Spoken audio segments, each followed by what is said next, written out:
Hello everyone, welcome to creating your first game in Unreal Engine 5. This series will be diving into the essentials of game development using Unreal Engine 5. Before we start, let's set some expectations. This series assumes you have a basic understanding of Unreal Engine.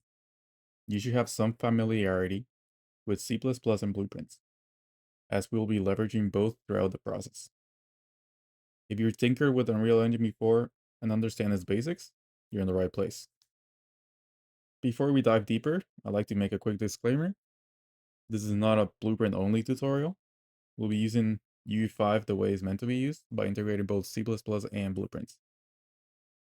Our goal is to use as many best practices as possible, especially those suited for a solo developer. This means balancing the power and flexibility of C++ with the rapid development and iteration capabilities of blueprints. By the end of this series, you should have a solid understanding of how to efficiently use both to create your games. But let's go over what the series is about. The first thing we'll be doing is setting up UE5. The series will need some plugins. The first one is Gas Companion, the second one Combat Graph, and the third one Combat Components. The first two are paid plugins, so you need to buy them. And the third one is free. Okay. The first thing we're going to do is introduce Gas, the gameplay ability system. Then we're going to set up player controllers using the gameplay ability system. Then we'll do a little deep dive into the gameplay ability system, explain the ins and outs of it, and how to add different things, leveraging all the stuff that comes with it. Then we're going to use AI with the gameplay ability system to give it abilities and all that stuff. After that, we're going to develop our core gameplay loop. After that, we're going to do the last boss, and then we're going to set up and package our project, and then we're going to ship it. There's going to be a lot of other videos in between these steps, but these are the main talking points. Then we have some development pillars. So the game must be fun. Gameplay first. Games about gameplay. Third, do not waste your time adding art to your prototype. Art is going to change up until the last minute. Adding art at the start is just throwing away your time.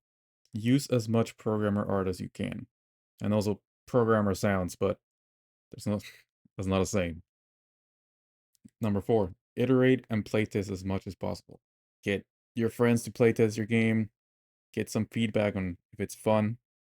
Remember, the game must be fun, so make sure it is fun.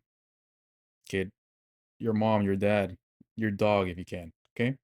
To playtest your game and tell you if it's fun. And also find some bugs that you're making the game so you know how it's supposed to be played. You need someone that doesn't know how to play your game to play your game. And when you ask someone to playtest your game, you should not tell them what to do. You should just throw them into the deep end of the pool, all right? Just let them do what they do. I know you probably get frustrated, like, why aren't they doing this? Why aren't they doing that? That is your problem to solve later on. Just let them play the game as you give it to them. Have fun and learn, okay? You're never gonna learn everything about this engine, but little by little, you're setting the bricks, and at the end, you might get a full house, all right? And that's it. So let's get to it. Remember, have fun and learn. See you in the next video when we start setting up our project. All right.